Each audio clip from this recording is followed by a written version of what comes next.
यार, आप देख रहे हैं खबर फास्ट और मैं हूं आपके साथ शमशेर सिंह। हमारे खास कार्यक्रम बड़ा मुद्दा में आप सभी का स्वागत है। देश का आम बजट पेश किया जा चुका है जिसमें स्वास्थ्य और इंफ्रा जैसे सेक्टर पर ज्यादा फोकस रहा। तो वह टैक्स स्लैब में कोई बदलाव नहीं किया गया, लेकिन अब इंतजार है हरियाणा के आम बजट का। अब बजट सत्र से पहले हरियाणा कैबिनेट की कल अहम बैठक होगी जिसमें कई महत्वपूर्ण विषयों पर चर्चा संभव है। कैबिनेट की बैठक में हरियाणा के बजट सत्र की तारीखों पर विचार जरूर होगा, ऐसी संभावना है। वहीं इससे पहले सीएम मनोहर लाल वित्त विभाग के अधिकारियों से लगातार चर्चा कर रहे हैं कि इस बार के बजट में क्या खास होना चाहिए, क्योंकि देश दुनिया के साथ साथ हरियाणा ने भी कोरोना संकट को झेला है, जिससे पार पाना हरियाणा सरकार की पहली प्राथमिकता होगी।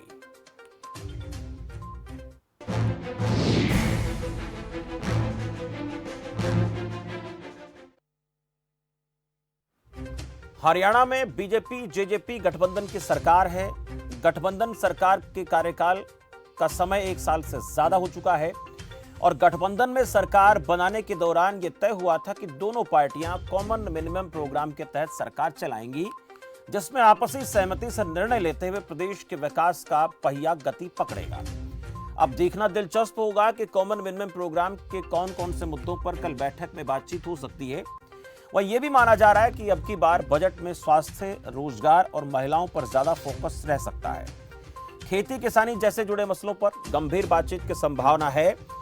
कोरोना संकट की वजह से हरियाणा की सेहत पर बहुत बुरा असर पड़ा है, जिससे निपटना सरकार के लिए बड़ी चुनौती है।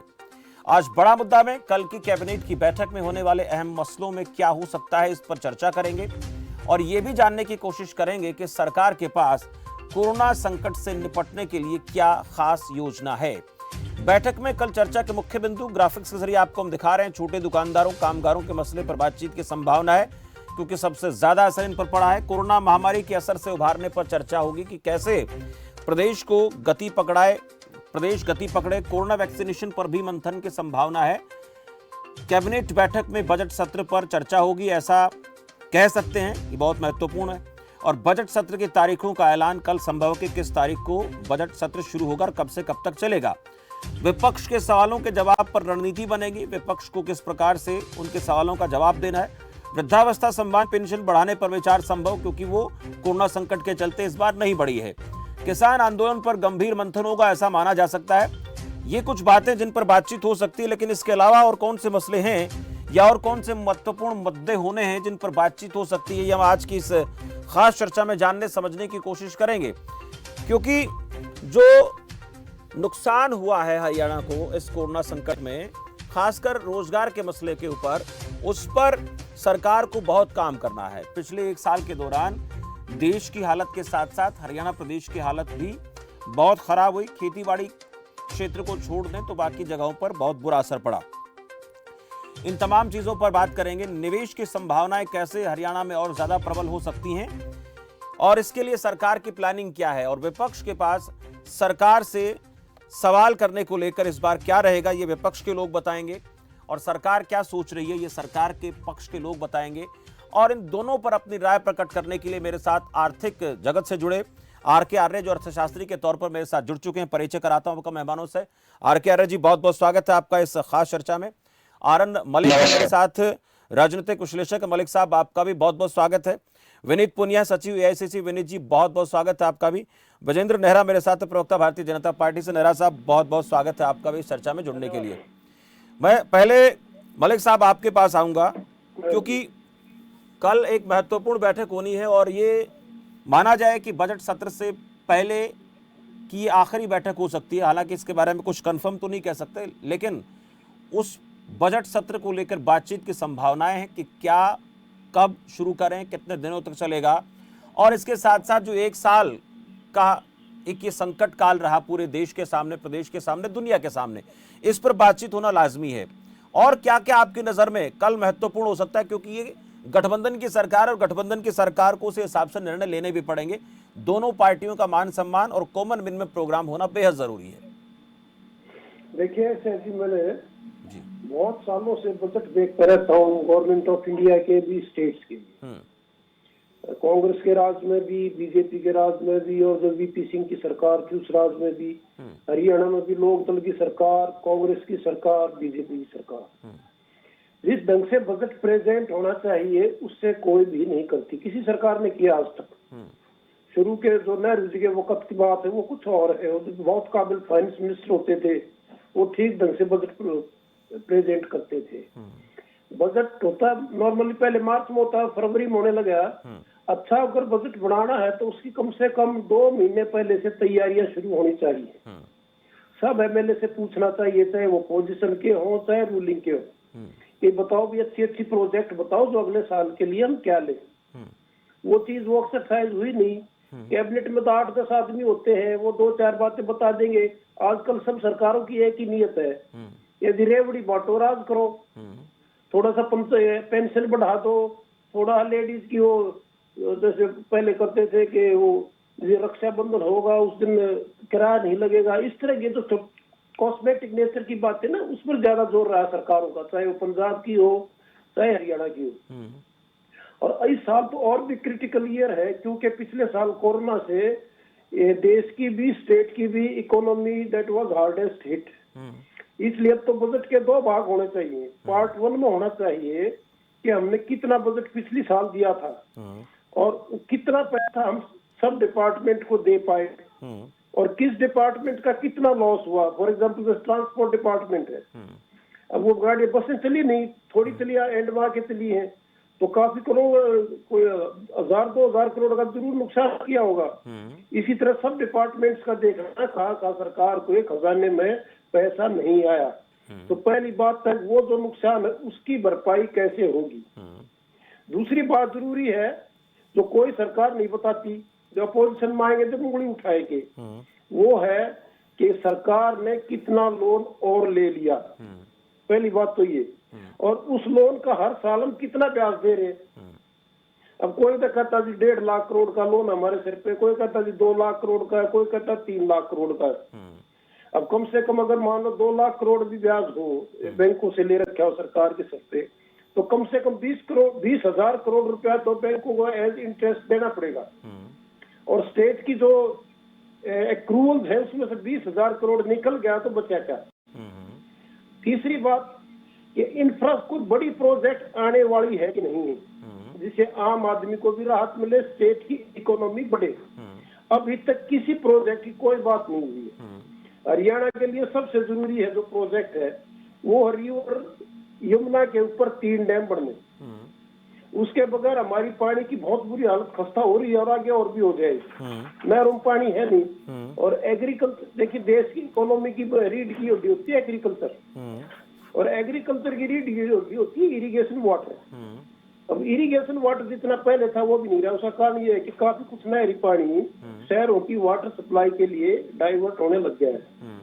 ये बात SYL के ऊपर तो हम लड़ते रहते पंजाब के साथ, लेकिन ये यमुना नदी का पानी समुद्र में बह के जा रहा है हर साल, जो कि रोक के हमें जिस तरह भाखड़ा डैम बना के पानी सतलुज नदी का रोक लिया, या रणजीत सागर डैम बना के रावी नदी का पानी रोक लिया, या पोंग डैम बना के ब्यास नदी का रोक लिया, इसका पानी हमारा जो मेन सोर्स हमारा रिवर वो यमुना है और उसी का पानी हमारा बह के समुद्र में जा रहा है। आज तक किसी सरकार ने इस तरफ कोई ध्यान नहीं दिया। नितिन गडकरी जब कुछ दिन के लिए वाटर रिसोर्सेज मिनिस्ट्री में आए थे, उन्होंने काफी कुछ कोशिश करी थी बात को सिरे चढ़ाने की। उनके जाने बाद जो नए मंत्री आए उन्होंने कभी मीटिंग बुलाई नहीं। एक तो ये है। दूसरा, हरियाणा सरकार ने रेल कॉर्पोरेशन बना रखी है एक स्टेट की, अब वो 4-5 साल से बनी हुई है, उसने कोई नई प्रोजेक्ट बनाई हो। हरियाणा में अब रेलवे लाइन नई डालने का बहुत तगड़ा स्कोप है। फॉर एग्जाम्पल, अगर उकलाना से नरवाना बन जाए, एक 20 किलोमीटर की रेलवे लाइन है, अगर वो बन जाती है तो सारा हिसार सिरसा चंडीगढ़ से जुड़ जाता है। तो ये रेल, मैं एक एग्जाम्पल देता हूँ, हॉलैंड है देश, उसका साइज और आबादी वो इतनी है जितनी हरियाणा स्टेट की है। उसके अंदर रेलवे नेटवर्क इतना वाइड स्प्रेड है कि 20 किलोमीटर से आगे कोई बस नहीं चल सकती। अगर आपने 20 किलोमीटर से ज्यादा जाना है, या तो आपको कार में जाओगे अपनी में, या ट्रेन में बैठोगे। और वो ट्रेन के टाइमिंग ऐसे कंप्यूटराइज्ड है, अगर 9:37 पर ट्रेन आनी तो 9:37 पर ही आएगी। हरियाणा सरकार, हमारे हरियाणा स्टेट में जो फाइनेंशियल कैपिटल वो गुड़गांव है, लेकिन गुड़गांव रेलवे से सारी स्टेट के साथ बिल्कुल नहीं जुड़ा हुआ। रेवाड़ी कह लो, गुड़गांव रेवाड़ी की जो रेलवे लाइन है उसमें ज्यादा लोग ट्रेवल करते हैं, और गुड़गांव से कोई हरियाणा का ट्रेन रेलवे लाइन नहीं, ना कोई ट्रेन चल रही है। तो करने की तो ये चीजें हैं। तीसरा, ये दो हमारे किसान हैं, देखिए दो किस्म की एग्रीकल्चर, एक ट्यूबवेल बेल्ट, एक कैनाल बेल्ट।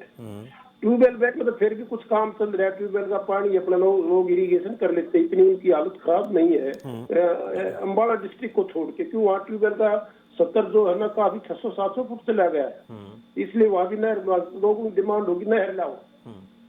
लेकिन सोनीपत से परे प्रयाग तक सारा कैनाल बेल्ट है, नहर का पानी मिलता नहीं, तो लोगों ने, किसानों ने क्या कर रखा है बेचारों ने, नहर के साथ साथ ट्यूबवेल लगा लेते हैं। वो थोड़ा बहुत रिस्क के साथ ना पानी नहर से, उसमें वो ट्यूबवेल चलते हैं। वो ट्यूबवेल 3-4 घंटे तो मीठा पानी देगा, फिर वो खारा पानी देना शुरू कर देता है। अब वहां बिजली है नहीं, डीजल से वो चलाते हैं।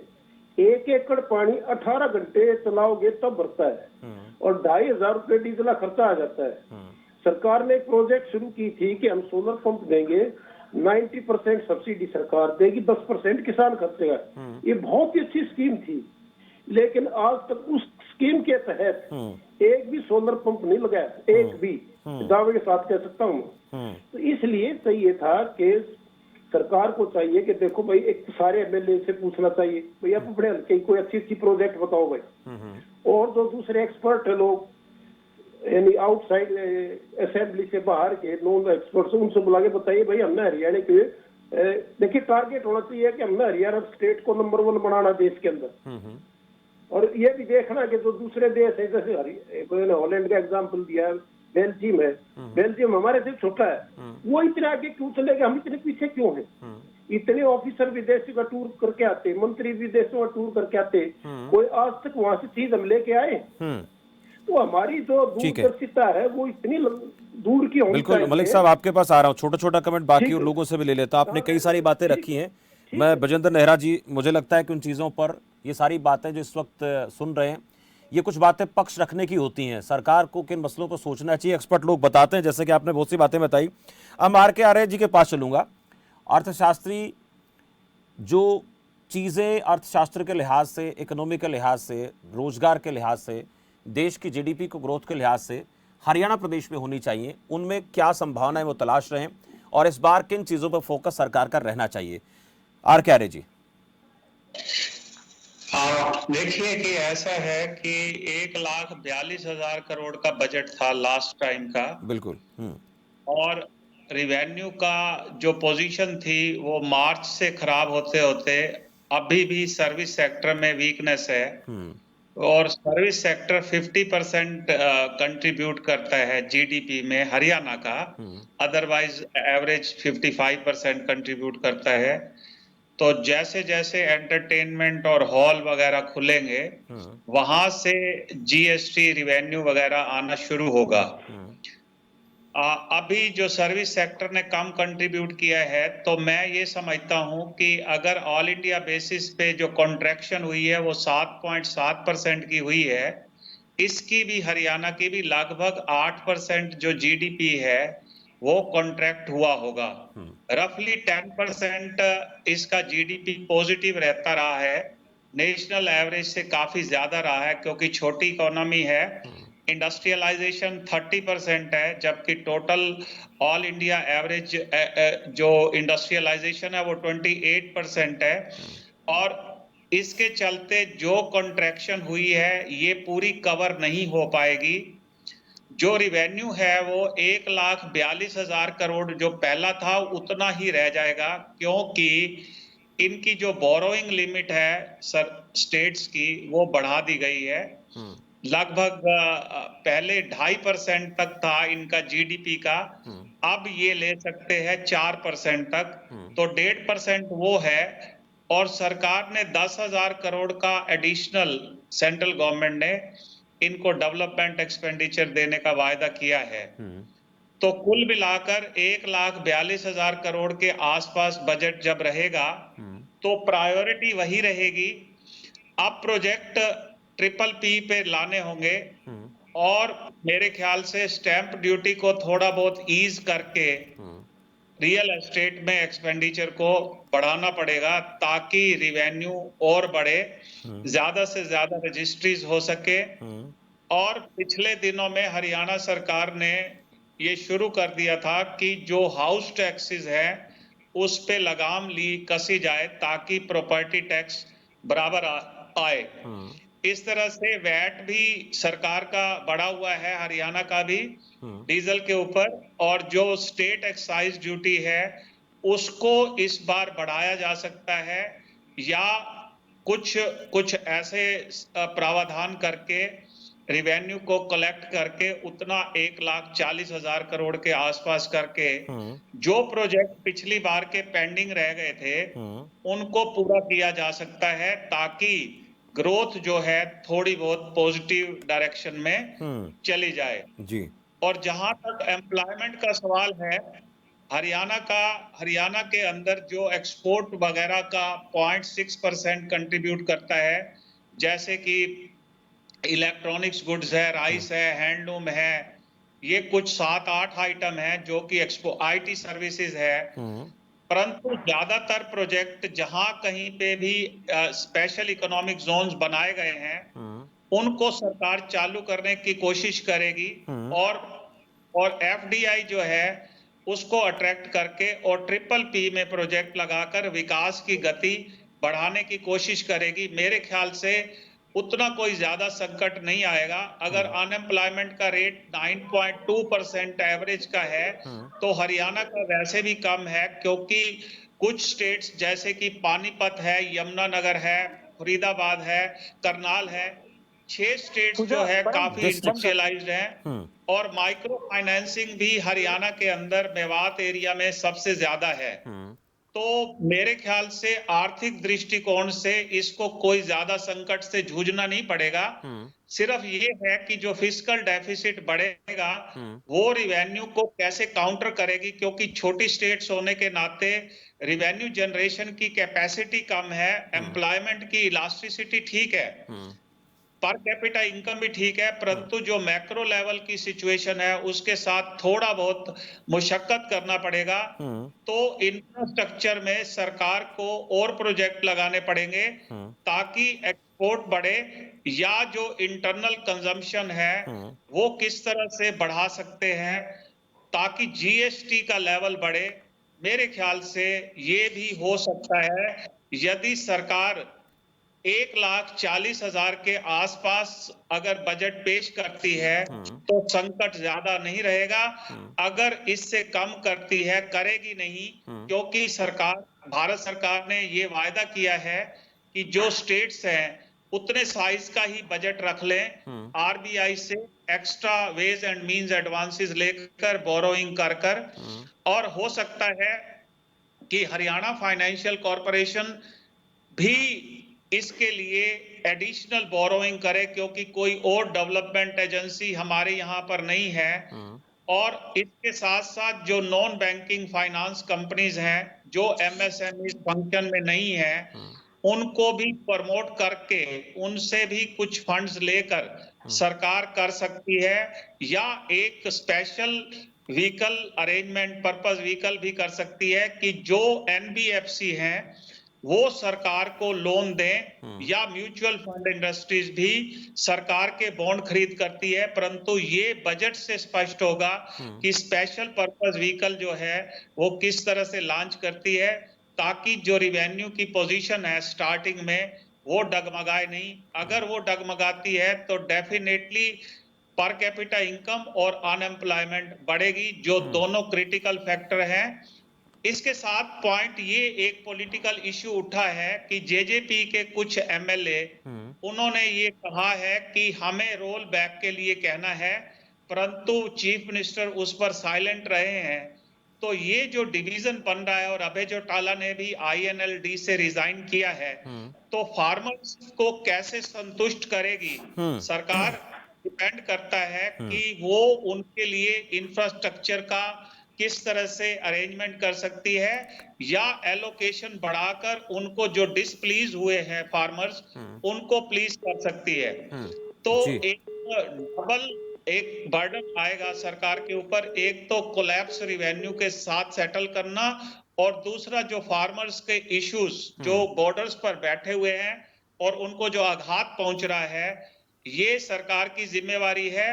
क्योंकि खट्टर साहब जो है वो प्रो बीजेपी होने के नाते उन्होंने इस विषय को बिल्कुल टच नहीं किया, और उसके ऊपर जो साइलेंट रह गए, वो पॉलिटिकल डैमेज मुझे लगता है बहुत ज्यादा होगा। हालांकि मेरा विषय ये था नहीं, जी बिल्कुल। पर मैंने मतलब थोड़ा सा एक सलाह के लिए कहा है कि खट्टर साहब को, क्योंकि हरियाणा और पंजाब और वेस्टर्न उत्तर प्रदेश में ये हलचल हुई है, इनको फार्मर्स के प्रोटेस्ट में शामिल होना चाहिए, ताकि ये वाली चाहे तो जुबान से कहें या व्यवहार से कहें, किसी तरीके से फार्मर्स को एक राहत देना जुबान से बहुत जरूरी होगा। ये आपने बात रखी है, इनको लेकर मैं बात करूंगा ब्रजेंद्र नेहरा जी से, लेकिन उससे पहले विनीत पुनिया जी मेरे साथ हैं कांग्रेस पार्टी से। पुनिया साहब, मेरी आवाज़ सुन पा रहे हैं आप?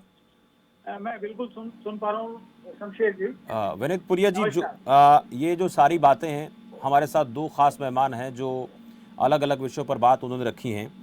कांग्रेस पार्टी की नज़र में इस बार क्या रहेगा? कल बैठक होने वाली है, आप लोगों से भी राय मशवरा होता होगा, चल रहा होगा, क्योंकि विधायकों से बात करने की बात हो रही है।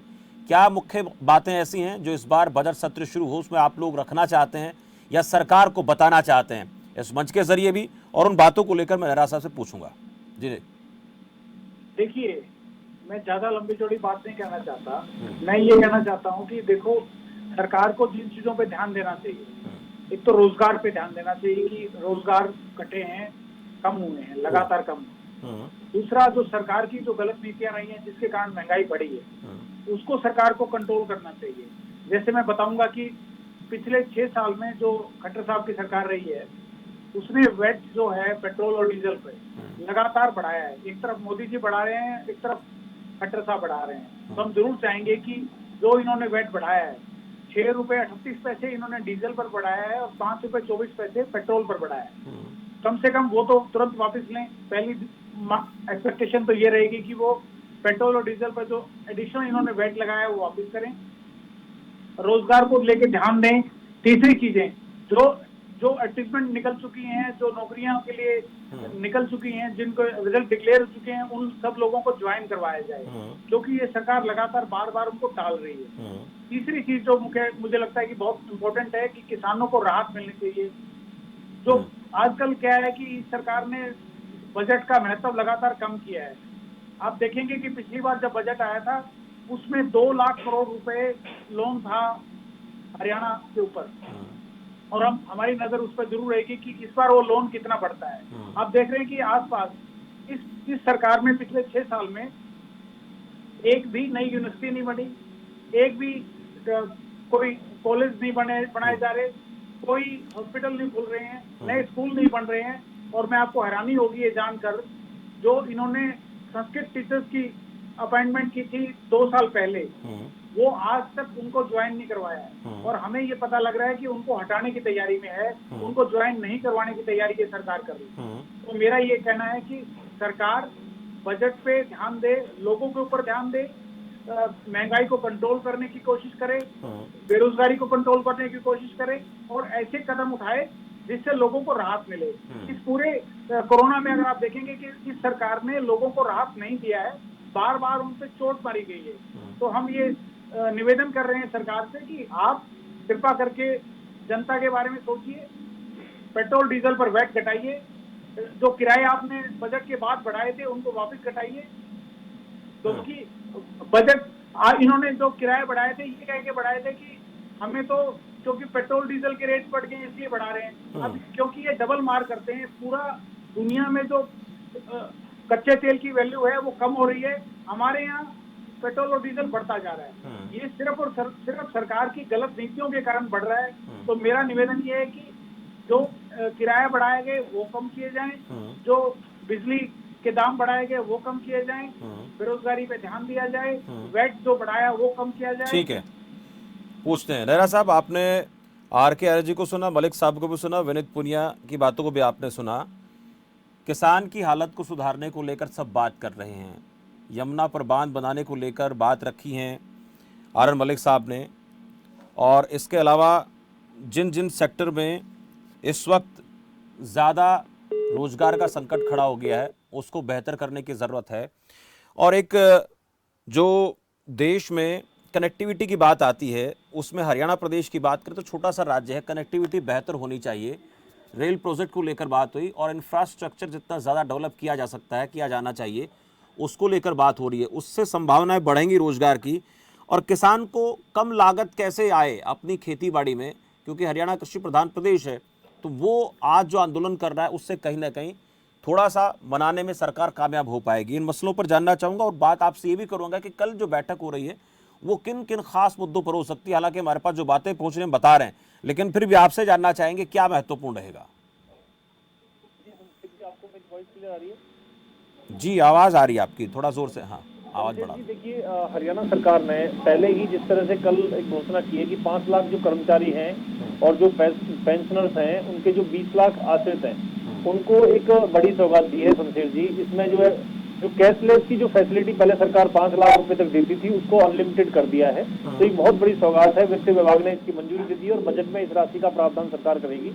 इसके साथ साथ मैं आपको बताऊं, चाहे प्राइवेट में या सरकारी में कहीं पर भी वो इलाज करा सकेंगे। इसके साथ साथ जो कॉमन मिनिमम प्रोग्राम की आप बात कर रहे हैं शमशेर जी, उसके तहत भी चाहे वृद्धावस्था पेंशन 250 रुपए बढ़ाने की बात हो पिछले साल, इसके साथ साथ चाहे बच्चों के जो टेस्ट की जो व्यवस्था जिले के अंदर हमने कॉमन मिनिमम प्रोग्राम में कही थी वो भी हम कर चुके हैं। हम जिले के अंदर ही टेस्ट होते हैं। इसके साथ साथ हरियाणा के अंदर जो बेरोजगार युवा हैं उनको 75% का जो उनको आरक्षण देने की जो बात हमने की थी वो भी उनको मिल चुका है प्राइवेट सेक्टर के अंदर।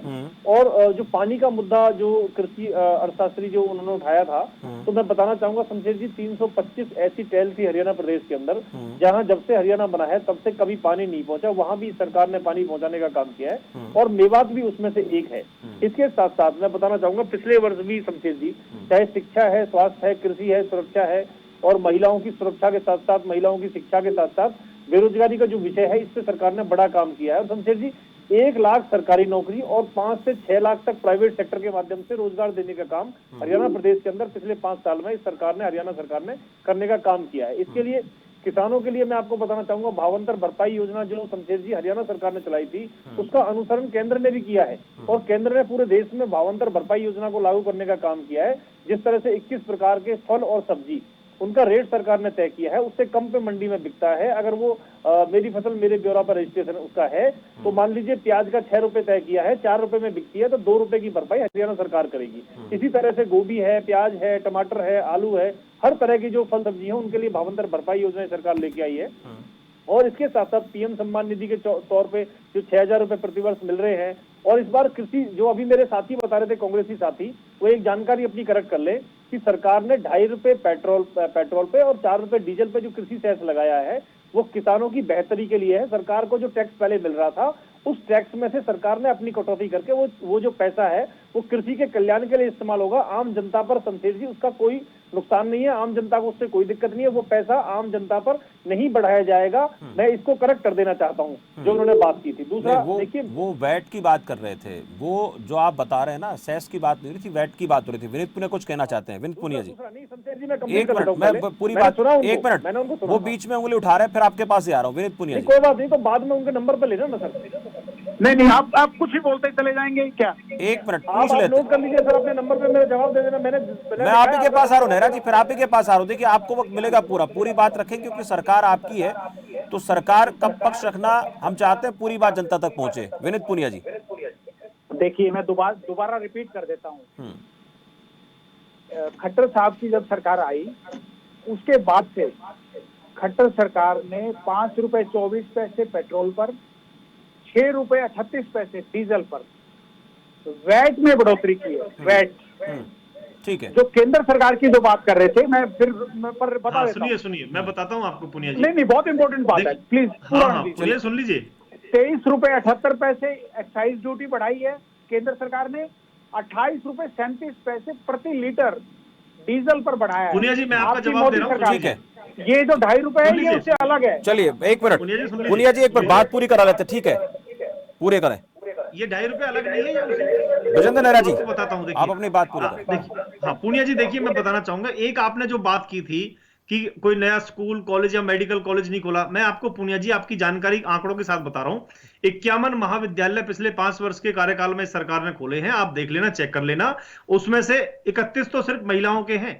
और मैं आपको बताना चाहूंगा, मेडिकल कॉलेज की जो आप बात कर रहे हैं, हमारी सरकार ने हर जिले के अंदर मेडिकल कॉलेज खोलने की जो घोषणा की है, उसमें लगभग 10 जिलों के अंदर इसका काम पूरा हो चुका है, जिसमें से मेरा फरीदाबाद जिले के अंदर ईएसआई मेडिकल सेंटर और एक अटल बिहारी वाजपेयी जी के नाम पे पृथला विधानसभा क्षेत्र के अंदर छाये से गांव में जो अटल बिहारी जी के नाम पे बनाया मेडिकल सेंटर, वो भी इसमें शामिल है। 2 तो अकेले फरीदाबाद में बनके मेडिकल सेंटर चालू हो चुके हैं। में बोले आप, 1 मिनट में आ रहा हूं, पहले बात पुनिया जी पूरी आप करा बीच में बोल रहे हैं। हाँ। दूसरा पुनिया जी, बिजली की आपने जो बात की, हरियाणा प्रदेश के अंदर पुनिया जी जब हमारी सरकार आई थी, मुश्किल से 2 से 4 गांव ऐसे ही सिलेक्टेड थे जिनमें बिजली 24 घंटे मिलती थी। आज 5000 से ज्यादा गांवों में 24 घंटे बिजली देने का काम पुनिया जी सरकार कर रही है। दूसरा, आपने पीटीआई टीचर की बात की, पुनिया जी मेरे मित्र, मेरे भाई, आप जानकारी दुरुस्त करके आते तो इस मुद्दे पे बिल्कुल बोलने की हिम्मत नहीं जुटा पाते, क्योंकि कांग्रेस पार्टी को सोचना चाहिए कि पीटीआईओ को किसने बर्बाद किया है। आपकी सरकार ने 2006 में नोटिफिकेशन निकाला, 2007 में बिना टेस्ट के उनको भर्ती किया, 2008 के अंदर हरियाणा हाई कोर्ट ने उनको अयोग्य घोषित किया और यह कहा कि गलती बिना नियमों के और गलत बिना टेस्ट के गलत तरीके से हुई है।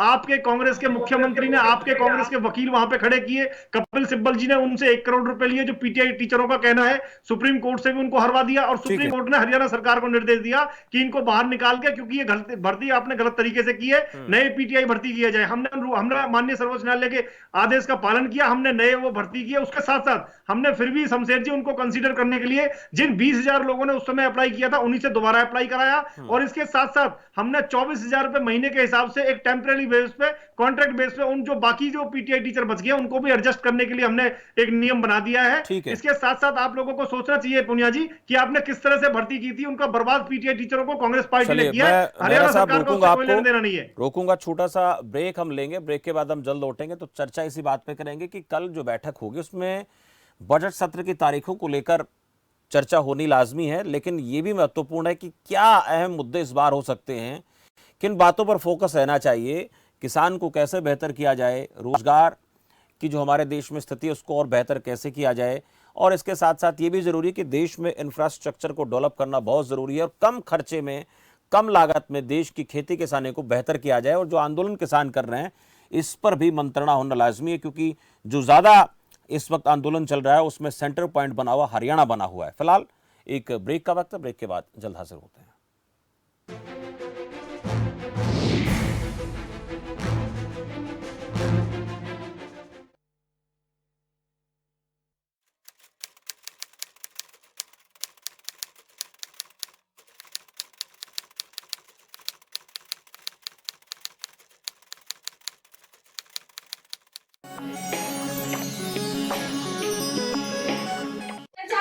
नमस्तुभ्यम नमाम्यहम् सहोदर। हे आर्य राष्ट्र के रहने वाले मेरे हम उम्र भाई, आप सभी को मेरा नमस्कार है, स्वागत है आप सभी का अपने पसंदीदा प्रोग्राम नाड़ी वैद्य काय क्लब के अंदर। आज आपको डॉक्टर बहकाते हैं, सारा जिंदगी दवा खानी पड़ेगी, कहीं दवाओं के नाम पर और कहीं वंशानुगत रोगों के नाम पर।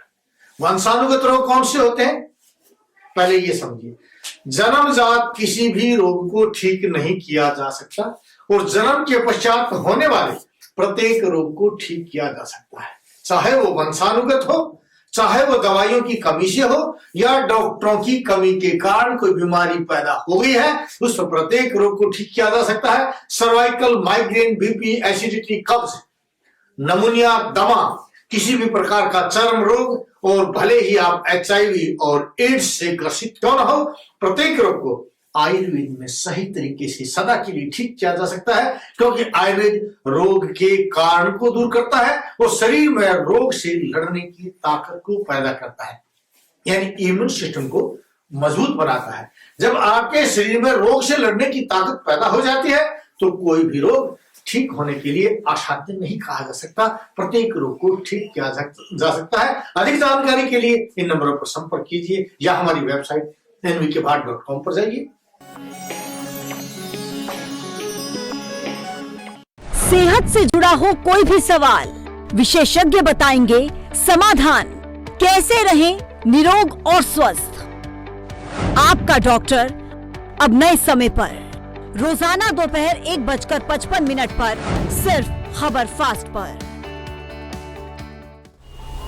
सतत पहल द्वारा आज जो कचरा और कृषि अपशिष्ट है वो कल गाड़ियों में फ्यूल बनकर दौड़ेगा। किसानों के लिए अतिरिक्त आय के साधन बनेंगे, रोजगारों का सृजन होगा, प्राकृतिक गैस और कच्चे तेल का आयात घटेगा, पर्यावरण होगा स्वच्छ और भारत आत्मनिर्भर बनेगा।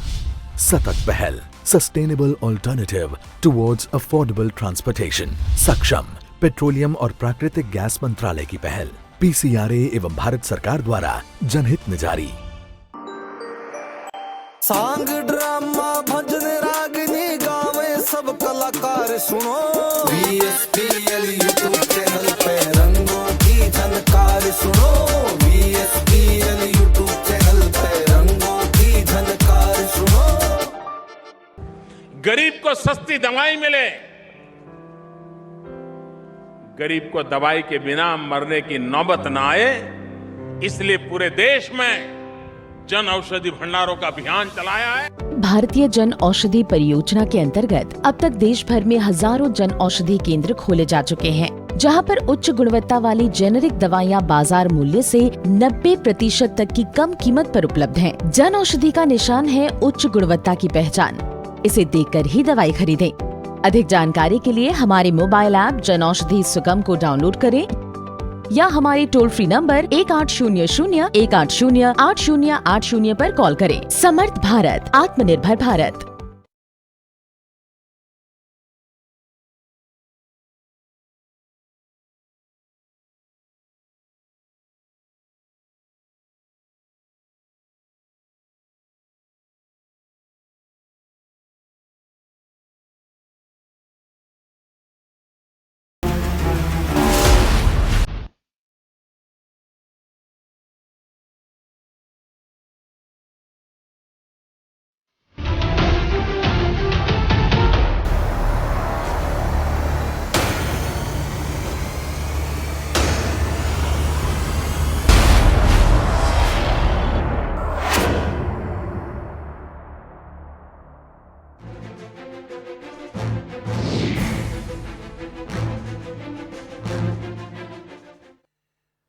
ब्रेक के बाद आपका स्वागत है। हम आज चर्चा कर रहे हैं, कल कैबिनेट की बैठक होगी हरियाणा की, और उसमें किन किन मसलों पर चर्चा होगी, क्या मुद्दे महत्वपूर्ण होंगे जिन पर बात होगी, और विपक्ष को लेकर कुछ रणनीति बनेगी क्या, और इसके साथ साथ जननायक जनता पार्टी जो भारतीय जनता पार्टी के साथ गठबंधन में सरकार चला रही है उसके कुछ घोषणा पत्र के मसले थे। उन मसलों पर कल की कैबिनेट में क्या जननायक जनता पार्टी ऐसे पॉइंट्स रख सकती है, क्योंकि इस वक्त हम देख रहे हैं कि तो प्रदेश में किसान आंदोलन को लेकर एक लहर है और उससे कहीं ना कहीं थोड़ा बहुत दबाव में सरकार नजर आ रही है, चाहे हम केंद्र की बात कर लें या प्रदेश की बात कर लें।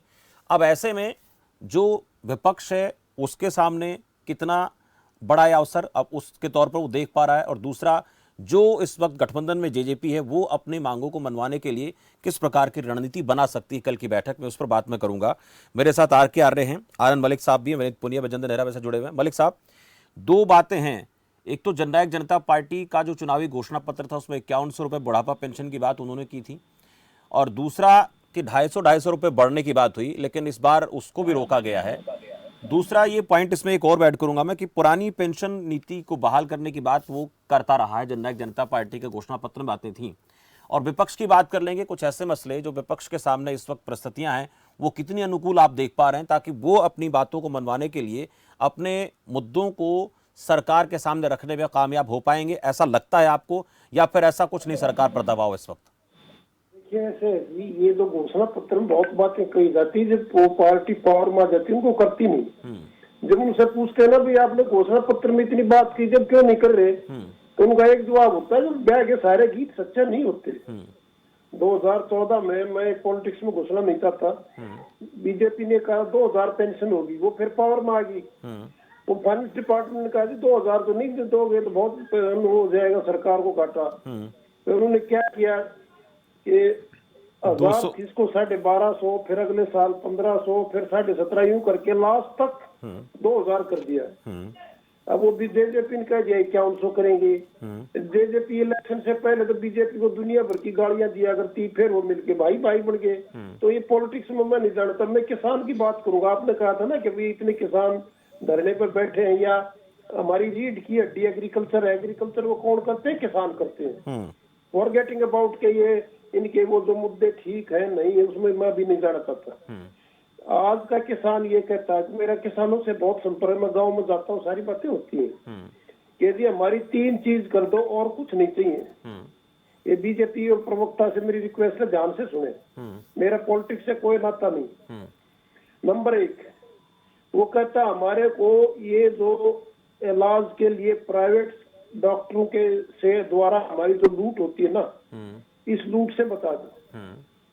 अब मेडिकल कॉलेज रोहतक जाए, वो बुरा हाल है वहाँ।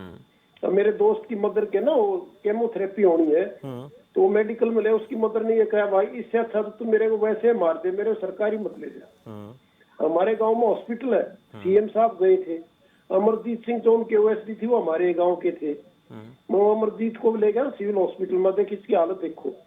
वही कीकर खड़ी थी, 2 दिन पहले 2 कीकर कटवाई, फिर सफेदी कराई और डॉक्टर आता नहीं हुआ। गांव में जिसको कोई तकलीफ हो या तो वो कलानौर जाएगा या रोहतक जाए प्राइवेट के पास। और ये सभी गाँव में है। पिछले सरकार में भी थी, इसमें भी है। मैं अकेली सरकार को नहीं कहूंगा। मैं तो ये चाहता हूँ कि ये बीजेपी प्रवक्ता इस बात को आगे पहुंचाए, इसको पॉजिटिव स्पिरिट मिले। किसान ये कहता है कि सबसे पहले तो हमें जो प्राइवेट ये जो डॉक्टर है ना प्राइवेट लूटते हैं, क्योंकि सरकारी अस्पतालों में व्यवस्था ठीक नहीं है, इसलिए प्राइवेट के पास जाना पड़ता है। नंबर 2 कि जी हमें प्राइवेट स्कूलों की लूट से बताओ। अब तो वो हर साल वो करने लग गए रजिस्ट्रेशन, हर साल फिर वो एडमिशन फीस दो, ये करो, उसका ही खर्चा देहात के लोगों से बर्दाश्त नहीं हो रहा। वो कहते जी सरकारी स्कूल में तो भेजना ऐसा है, भेजा ऐसा ही ना भेजा। एक होता ना perception is stronger than truth. एक परसेप्शन बन जाता है सरकारी स्कूल में पढ़ाई है नहीं, चाहे हो भी रही हो। एक ये परसेप्शन बने। हमारे स्कूल है मोखरा गाँव, बहुत बड़ा मैं मलके में, और मैं गया था उस स्कूल की वो हालत देख के आंसू आती। Infrastructure wise, play ground wise, हमारे वक्त में हम जब पढ़ते थे जो गांव की मैनेजमेंट कमेटी ऐसे अच्छे ग्राउंड होते थे फुटबॉल के, ये वो सब चीजें खत्म होगी।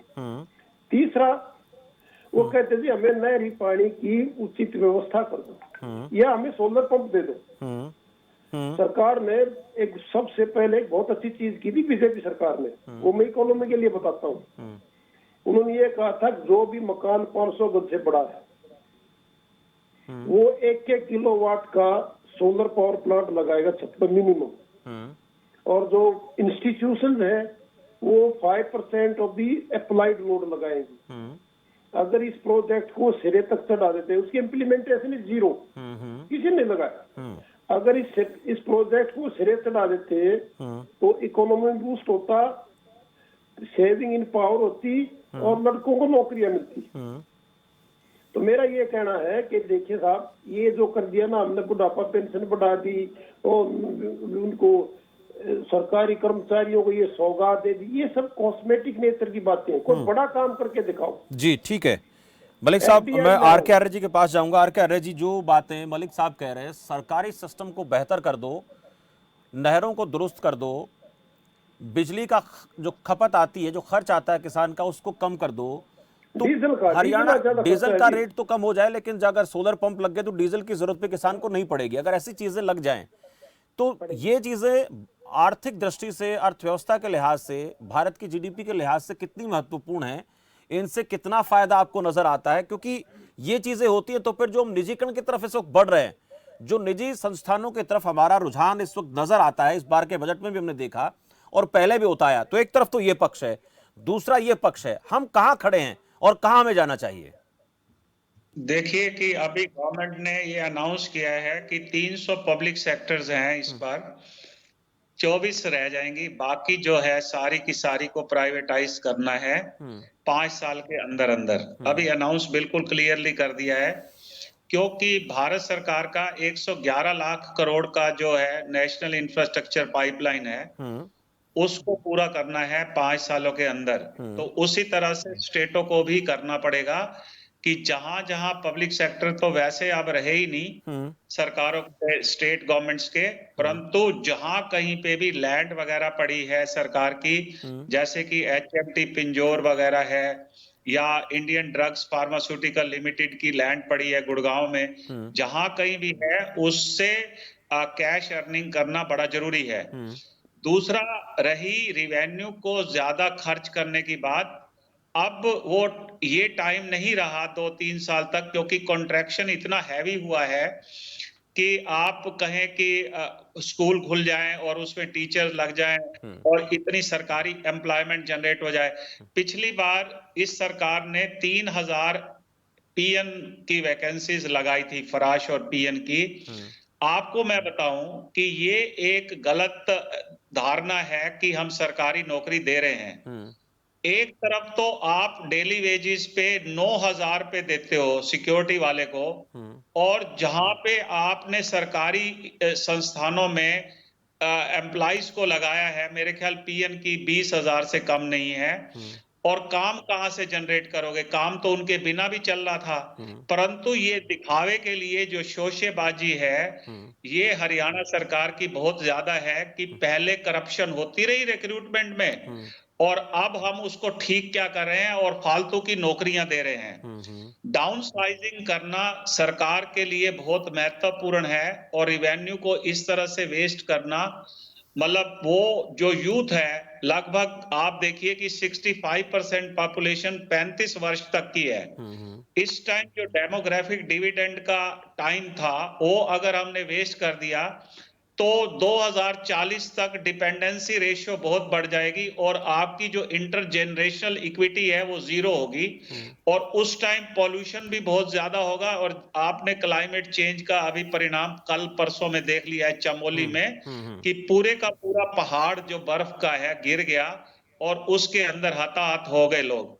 और जहां तक सर्विसेज की बात है, मेडिकल कॉलेज की, मैं रोहतक का ही रहने वाला हूं, वहां पर आप बिलीव करें कि आपको 1.5 लाख में 1.25 लाख में प्रोफेसर जो है बहुत सर्विसेज दे देगा, और छोटे टाउन्स के अंदर और फैसिलिटीज नहीं है उनके बच्चों को, तो वहां पे 1980-85 तक तो मेडिकल कॉलेज की हालत ठीक थी।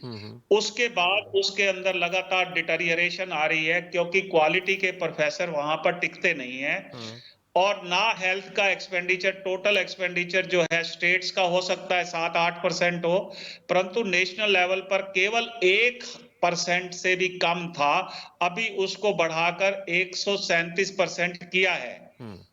अगर हेल्थ में आप एक्सपेक्ट करें कि सारा कुछ सरकारी हॉस्पिटल में हो जाए, ये मेरे ख्याल से सोचना अच्छी बात नहीं होगी। ये हेल्थ और एजुकेशन, लेकिन ये इसका रास्ता क्या है? आपसे आर्य जी आपसे पूछूं, रास्ता क्या? एक किसान है, एक मजदूर आदमी है, सरकारी अस्पताल में उसको अच्छा इलाज मिलता नहीं है, प्राइवेट अस्पताल की उसके पास इतनी जेब अलाउ करती नहीं है, तो उनके लिए रास्ता क्या है? इंश्योरेंस एक बेहतर विकल्प हो सकता है, लेकिन इंश्योरेंस के लिए पैसा देना पड़ेगा उसको। और ये जो अलग अलग तरह की सरकारें जो योजनाएं लेकर आती हैं, धरातल पर कितना काम करती है हम सब जानते हैं। देखिए, ESI में अभी सरकार ने अनाउंस किया है कि 100% मजदूरों को ESI, और जो वर्कर क्लास है उनको इंश्योरेंस, क्योंकि लेबर रिफॉर्म हो चुके ऑलरेडी, तो इसलिए उसकी कोई दिक्कत नहीं आएगी, परंतु उसमें टाइम लगेगा। जब तक आपका ग्रोथ रेट 10% वाला 15-16% नहीं होता, तब तक आप इंश्योरेंस नहीं दे पाएंगे, क्योंकि तेल तो तिलों में से निकलेगा।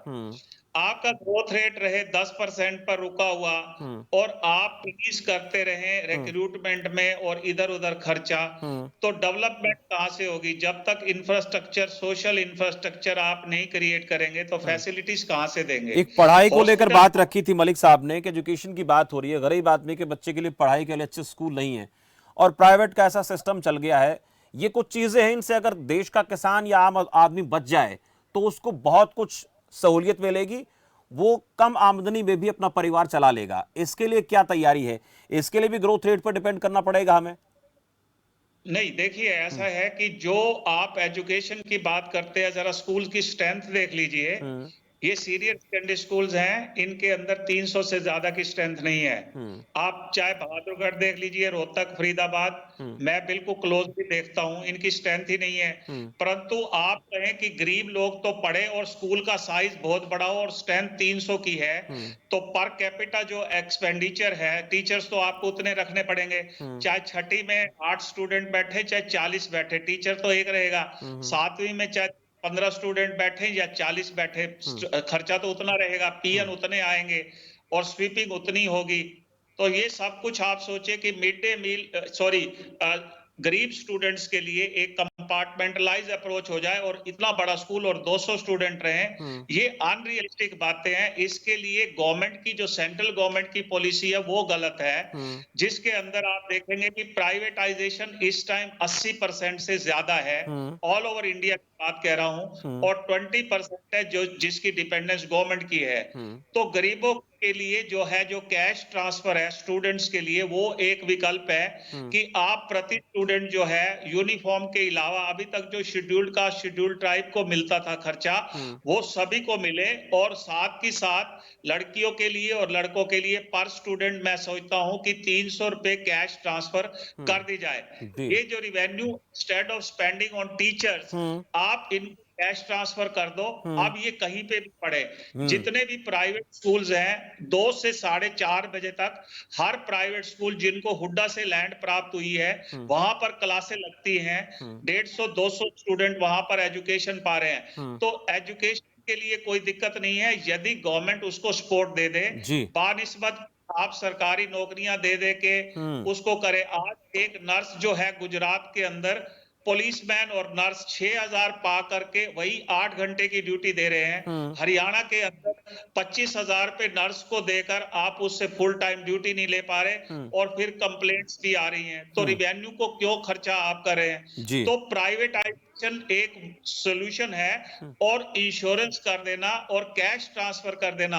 अगर ये सरकार जो है अपीजमेंट की पॉलिसी हटा ले, जबकि सेंट्रल गवर्नमेंट उससे परे जा रही है, परंतु हरियाणा सरकार जो है ये अलग ट्रैक पे है। ठीक है आर्य जी, मैं छोटा सा कमेंट पूनिया जी से लूंगा। विनीत पूनिया जी, निजी दिखाने के जी, विनीत पूनिया जी आप कुछ कहिए, लेकिन उससे पहले एक सवाल है। निजीकरण को लेकर बात मैंने की, और सरकारी संस्थानों की हालत केवल आज से नहीं है, पहले से बहुत खराब है। अब केंद्र सरकार की नीतियां अलग हैं, हरियाणा सरकार अलग ट्रैक पर जा रही है, ये बात आर्य जी कह रहे हैं। तो इस वक्त हरियाणा सरकार के लिए आपके लिहाज से ट्रैक क्या होना चाहिए? कांग्रेस के लिहाज से सोचे तो क्या होना चाहिए? क्योंकि सरकारी नौकरियां विकल्प नहीं है। सरकारी नौकरी एक को मिलती है, 10 लोग फिर भी बेरोजगारी वाली लाइन में खड़े हो जाते हैं। ये बहुत बड़ा एक गैप है, इस गैप को भरना तो पड़ेगा। देखिए शमशेर जी, मैं सिर्फ 2 पॉइंट, छोटे पॉइंट जी बिल्कुल। आपने नंबर 1 बात जो आपने बोला कि सरकारी जो नौकरी है वो विकल्प नहीं है रोजगार पैदा करने के लिए, मैं बिल्कुल सहमत हूँ कि सरकारी नौकरियां सभी लोगों को रोजगार नहीं दे सकती। सभी लोगों को रोजगार तो इकोनॉमी जब आगे बढ़ेगी तभी मिलेगा। और इस सरकार की, केंद्र सरकार रही हो चाहे राज्य सरकार हो, दोनों की नीतियां ऐसी हैं जिसके कारण रोजगार घटे हैं, इकोनॉमी डाउन गई है, लगातार डाउन गई है। पिछले 6 साल से आप देख रहे हैं लगातार डाउन जाती जा रही है। दूसरी बात जो आपने कहा कि ये जो खर्च कैसे होगा, इतना जब इतने खर्चे बढ़ रहे हैं कोरोना के कारण, तो मैं उसका इलाज एक ही बता रहा हूँ कि सरकार को अपने बेफिजूल खर्च घटाने चाहिए। सरकार को अपना जो विज्ञापन है, जो गैर जरूरी खर्चे हैं, जो ताम झाम जो खर्च करते हैं, जो जिसमें भव्य कार्यक्रम होते हैं, मैं किसी पर्टिकुलर फंक्शन के लिए बात नहीं कर रहा, सरकार का लाखों करोड़ों रुपया, अरबों रुपया फिजूल खर्च होता है, सरकार को उस पर कंट्रोल करना चाहिए। आम आदमी पर टैक्स का बोझ नहीं डालना चाहिए, लोगों को राहत मिलनी चाहिए। ठीक है बजेंद्र नेहरा जी, सबकी बात आपने सुन ली है, एंड सबको सुनने के बाद आपका पक्ष हम जानना चाहेंगे, क्योंकि प्राइवेटाइजेशन की बात हो रही है, एक तरफ कहीं विरोध होता है तो कहीं ना कहीं ऐसी बातें भी सामने आती हैं कि सरकारी संस्थान काम कहाँ कर रहे हैं। और आर्य जी ने बड़ी बात बोली कि केंद्र सरकार का अलग ट्रैक है, हरियाणा सरकार एक तरफ दूसरी तरफ जा रही है, सरकारी नौकरियां देना। हालांकि कांग्रेस तो ये पूछ रही है कि जो नौकरियां जिनके लिए फॉर्म मांगे गए, जिनके लिए सब कुछ हो चुका, उनके रिजल्ट कब अनाउंस होंगे। दोनों बातें हैं, क्या ऐसा संभव है? केंद्र का ट्रैक अलग है, हरियाणा का ट्रैक अलग है। देखिए शमशेर जी, एक तो पूनिया जी ने जो खर्चे घटाने की बात की, तो पूनिया जी को शायद ध्यान होगा कि माननीय मुख्यमंत्री जी जब हरियाणा प्रदेश के मुख्यमंत्री बने थे उसी समय से उन्होंने खर्चे घटाने की शुरुआत कर दी थी, क्योंकि मुख्यमंत्री जी ईमानदारी के साथ साथ वो एक तरह से अपना परिवार ना हो करके वो समझते हैं कि एक सन्यासी का सा जीवन वो जीते हैं। तो मैं सीएमओ की बात करूं अगर शमशेर जी, सीएमओ के अंदर से सैकड़ों की संख्या में ऐसे कर्मचारी थे जो पहले काम करते थे, उनको भी उनकी सेवाएं लेना बंद किया था, अनावश्यक रूप से जो खर्चे वहां पे हो रहे थे उनको बंद किया, और जो नई गाड़ियां खरीदने तक पे पाबंदियां लगाई और सरकारी जो खर्चे घटाए, सभी चीजों में कमी माननीय मुख्यमंत्री जी ने की है। पुनिया जी सुनिए, मैं आपकी बात सुन रहा था और लिख लीजिए, बाद में जवाब देना। दूसरा देखिए, मैं बताना चाहूंगा जिस तरह से मलिक साहब ने बहुत अच्छी बातें की और मलिक साहब जी का पूरा सम्मान है और उनकी बातों को मैं भी आगे पहुंचाने का काम करूंगा। शमशेर जी, आप भी बहुत वरिष्ठ पत्रकार हैं और मुद्दों पे बात कराते हैं, तो मलिक साहब ने कहा था कुछ बड़ा काम कीजिए। मलिक साहब देखिए, मैं ये तो दावा नहीं कर सकता कि सब कुछ इस सरकार ने कर दिया है, लेकिन बहुत कुछ किया और बहुत कुछ आगे करने का प्रयास सरकार का रहेगा।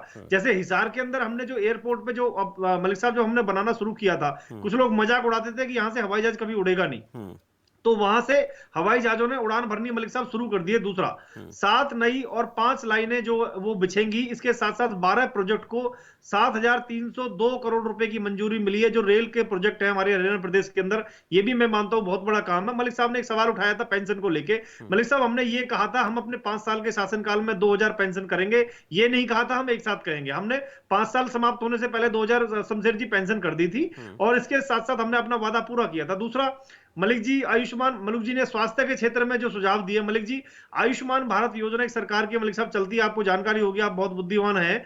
उसके अंदर मलिक साहब 5 लाख रुपए तक का पर ईयर के हिसाब से एक परिवार को उसमें मुफ्त इलाज मिलता है, प्राइवेट हो या सरकारी हो।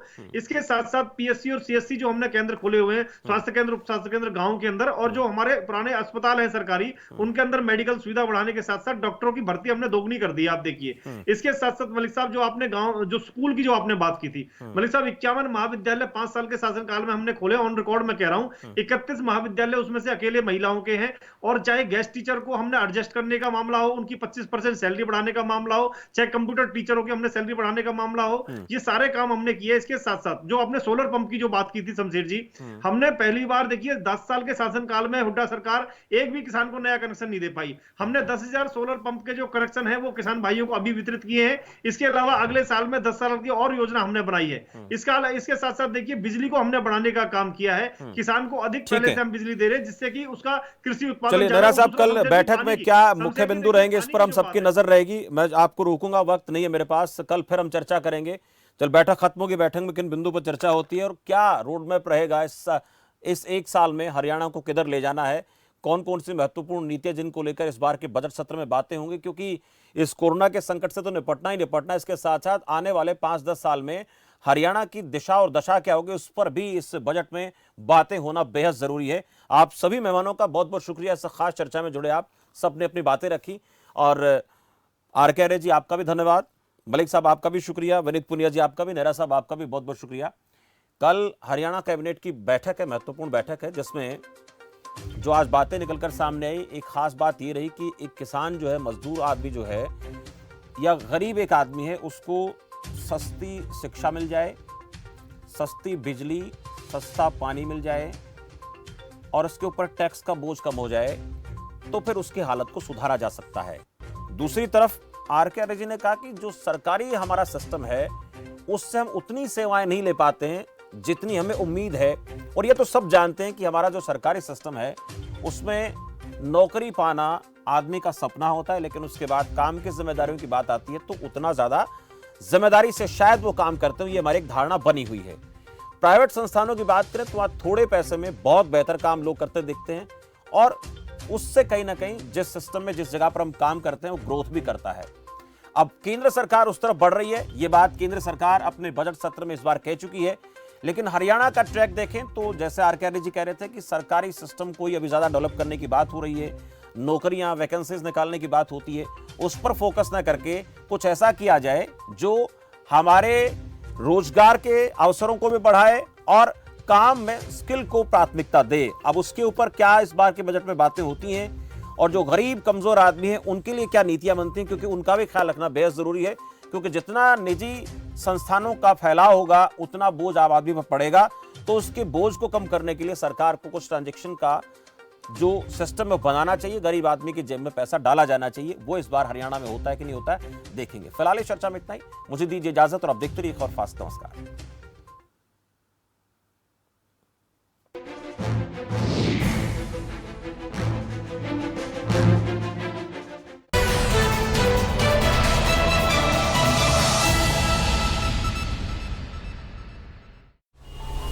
सतत पहल द्वारा आज जो कचरा और कृषि अपशिष्ट है वो कल गाड़ियों में फ्यूल बनकर दौड़ेगा। किसानों के लिए अतिरिक्त आय के साधन बनेंगे, रोजगारों का सृजन होगा, प्राकृतिक गैस और कच्चे तेल का